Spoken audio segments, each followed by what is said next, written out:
So let's start with you then. We've got Aphrodite, inner goddess, and we've got fourth house. So some of the qualities that are assigned for you and then for your person may be interchangeable. In other words, you may see qualities within your person reflected in your life. So just take it as it resonates. So Aphrodite, inner goddess, is always about self-care. So fourth house is always about your home. It can be your physical home, or it can be the atmosphere or the people in your home, or it can be the relationship that you have with your family, your roots, your foundation, where you've come from, your family history and so on. It's also your relationship to your ethnic identity or your ancestry, whatever is applicable for you in this situation.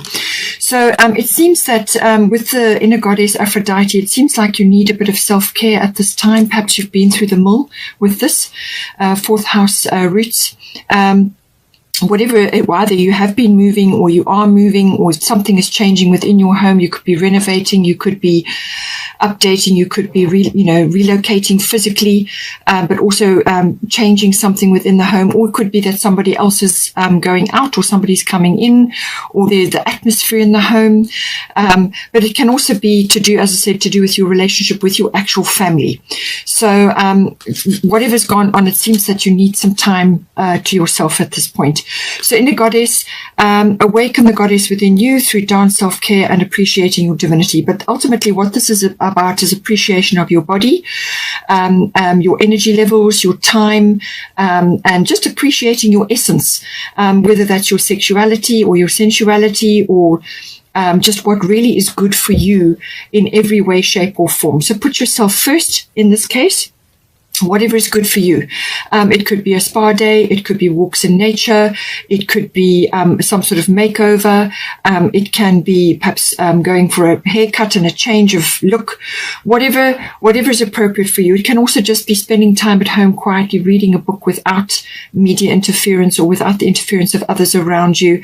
Sleeping, resting, sea salt baths, bubble baths, a little break. Whatever, some sort of like a yoga retreat. Whatever is your thing, inner goddess, it's the appreciation of that, the appreciation of your body, which is your temple, and that this is your vehicle for this lifetime. So you've got to look after it, and that can be done in numerous ways, depending on whether you're masculine or feminine. You can design this appreciation of self and love of self in many, many different ways. But it's saying that you need to do this in some way, and it could also be within the home that you are currently occupying. And also, if you are connected to other family members, perhaps there are a lot of other family members around you who are also taking a bit of strain. When you do this for yourself, you set an example. You actually are an example to others of how you to look after yourself. So that's important, because you are, all of us are here in some way, shape, or form to help others and to spread our bliss around. And if you are in a blissful state, if you're enjoying yourself, and if you are looking after yourself, you show others how to do the same. So I feel that that could be the case. It could also be that your person is looking at you as a goddess or a god, depending on which way around it is here. But they may very well be seeing you in this light, seeing you as quite magnificent in who you are, even though you may not acknowledge that or you may not see it. They may be seeing it. So appreciate that, own it, and take steps to look after yourself, self-care. Now we've got here Kuan Yin, compassion, and Cancer, I feel. So this is for your person. So this is about releasing judgments about yourself and others and focus on the love and light that is within everyone. So they may be in a situation, either this may be your view of them, so you may have to release judgments about them, or it could be that they are having to do this. Maybe they're in a tricky situation right now, whether it's within your relationship or whether there's external influences going on. But it's saying that things are going to come up, and that a compassionate mindset and heart set is the ultimate way to go. Come back to neutrality, let things unfold, make sure you have your boundaries, but nonetheless come back to a compassionate mindset. It's also saying that the full moon is going to be important in some way, shape, or form here. And Cancer is ruled by the moon. So I feel moon energy is very, very important for this person. So full moon on the 27th of April will be in Scorpio. As I said, it is going to bring things up, and this could trigger this slipping into a place of compassion for them. They need to activate this in some way or shape or form, or it could be that you need to direct that energy towards them. But release judgments. All of us are learning. All of us are here to learn and to share our bliss and to look after our bodies and do everything that we can to raise our consciousness. Sorry. And so this is about as within, so without. So if you are feeling this, if you are feeling compassionate, and if you are feeling, or if your person is feeling in this way, and no matter what is going on around them, that they come back to this non-judgment, neutrality, and to focus rather on the love and light. Focus on that as opposed to perhaps things that have gone wrong or criticisms or whatever the situation may be. It could also be with Cancer, I feel it may be that they're a little bit nostalgic or sentimental about the past. That may be coming up. It could also be that they are needing to retreat at this time, to be quiet, or they may need to go through phases where they do that, because this is ruled by the moon. So there are cycles of moon cycles involved for this person. And so they may need to just periodically pull back to recenter themselves, to ground themselves, to get their balance back. And it could also be that for some of you, this may be, they may be, if it's a feminine, they may be involved with birthing of some kind, whether this is physical birthing or whether this is connected to something else in their life. But it can also be about nurturing, health, diet, nurturing of the family, nurturing of the clan, protection of the clan, and so on. And so they may be in this mode. They may have other familial things going on, or they may be activated to be like this within your family if you have a family. So whatever it is, it's about nurturing, it's about caring, it's about, sort of being protective and defending the family if needs be. And it's also about security. So this could, because you've got your fourth house to do with home and the family and domestic issues, and they have got Cancer as well, which is also to do with that. It seems to me that if you are, a couple and you have a family and you have a home, then both of you are involved in this in some form. This person may be going through cycles, as I said, moon cycles, where this is about moods and habits, going with the flow, riding the waves of emotion, and so on. But it can also be about tapping into feminine wisdom. Now, whether this person is a masculine or a feminine makes no difference. We have both in us, so we need to balance both. And both of them need expression. So with this energy, this is the tapping into the feminine wisdom, feminine art of receptivity. Creation of life, whether this is physical life or, nurturing and so on. It's also about, just a general kind of feeling of love for the family, love for the home, and for nurturing. The nurturing is the strong aspect here. So whether they're doing this for themselves or whether they're doing this for the family or for whoever else is involved, that is what they're doing. They're busy nurturing and doing what it takes to move this domestic situation forward. It could also be that they, as I said, they may be looking back at the past a little bit. So that could be happening, but it's important that they come back to the present, because this is where all the decisions are made. But they could also have a feminine influence around them at this time. This could be a mother figure, or they could be the mother figure, whatever it is. But there's like mother energy that comes in with the Cancer, I feel. But the Cancerian energy is very resilient. They bounce back from a lot. So whatever is going on in their life, they will bounce back from it, but they just need periodically to withdraw or to take time out to balance and to get back to some sort of neutral state because of these heavy cycles that are going on at this time. Now, for the current situation, we've got here Isolde Undying Love, and then we've got Mercury retrograde reinvention. So Isolde Undying Love, this is about putting the past to bed.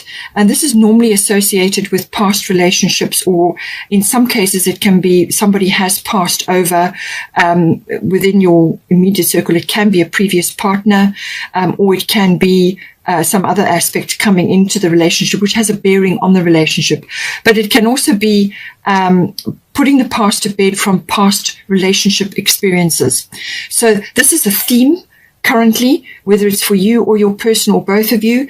It's about receiving healing, swift healing from everything that has transpired, however that ended, or however it, it's whatever went down, whether that person passed away or whether this is a relationship that ended at some point. This is about coming back from that point and moving forward. So this is receiving swift healing. So that it seems to me that either your relationship or each one of you, or one or either of you, is now receiving the healing from past situations and coming now back into the light, coming back now into a love vibration. This is about connecting to universal love, but also personal love, connecting back to that after a period of not being that way inclined, or not connecting very well to that because of some past issue. So it's almost like coming back to life. It's like a flowering, connecting with nature, becoming more social, getting out and about, connecting with others, just opening up to a love vibration. Now, when you're looking at this Isolde, this is about opening up to the love vibration. Now, love is the language of the universe. So this is universal love. And then it translates down into personal love. But it's the language of the universe. So this is kind of opening up to that. It's a raising of consciousness, but it's done through a healing energy. And so the love you have shared is eternal regardless of the situation. So whatever love you or your person put into previous relationships, or whatever the situation may be, is permanently recorded there. Okay, so that's never lost. All right, so even if things went wrong or something happened, that love is recorded, and all the efforts, all the everything that you did to put love into that situation is recorded. So it's always going to be there, and it never leaves. It's part of your Akashic record.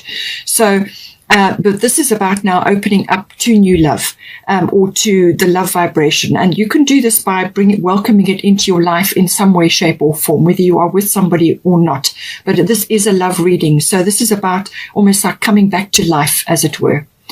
Now, Mercury retrograde reinvention, this has a number of aspects. This can be about perhaps a delay, or some kind of setback, or something that can't be initiated at this time. All right. So this is what it's saying for the situation currently. So this Mercury is the god of communication. So this is about communication in some way, shape, or form. It can also be contracts and documents, but it's normally about communication. This can also be electronic. It can be internet based. It can be vehicle based. All kinds of electronics and all kinds of communication devices sometimes go on the blink under a Mercury retrograde. But in this context, it's about communication.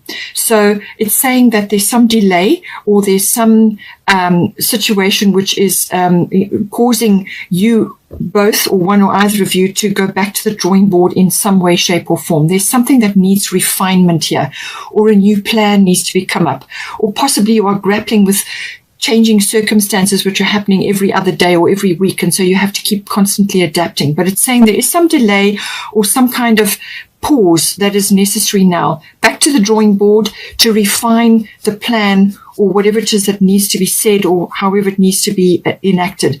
This is not a time for action right now. This is a time for healing. It's not a time for big actions or initiating big moves, because they will either, go wrong, or you'll get the wrong result. Something will not go well with that. So this is a time to go back to the drawing board, to go over the part of the plan, or go over the conversation, or go over your words, or whatever it may be, to come up with something better. And you will come up with something much better on the other side of this. So 5 and 1 is 6, so possibly 6 days, 6 weeks, the 6th month, which could be June. So take it as it resonates. Anything with a re in front of it falls in under the Mercury retrograde. So it's a retrograde, it's reinvention, it's review, it's repeat, relocate, anything with a re. So, it's a time of review. It's a time to go over. It can also be, in some cases, a repeat of something. And it's about refinement. It's about coming up with something better than what you had the first time, because some details may have been overlooked under this energy. Now, the Mercury retrograde is coming to you now in this energy, but as I said, the actual Mercury retrograde happens normally about 3 times a year, and the next one will be 29 May to 22 June, and there's a little bit of a shadow period on either side of that. So I do feel that, for the next while, this energy may be present in your life. And it can also be that somebody from the past, it's either a person or a situation may pop back, and normally they pop back into your life to deliver a message, or the situation repeats in some way, because you can get valuable information or insight from that. Either it's like a conversation or a meeting, or you may just see them somewhere, or they may be actually physically back in your life. And it can, in some cases, be closure. In some cases, it can be settling of something, or it can be valuable information is passed on, or you just hear or see something that's that kind of it's some value comes from that for you. It could also be a situation that repeats as well. So see how this comes in for you.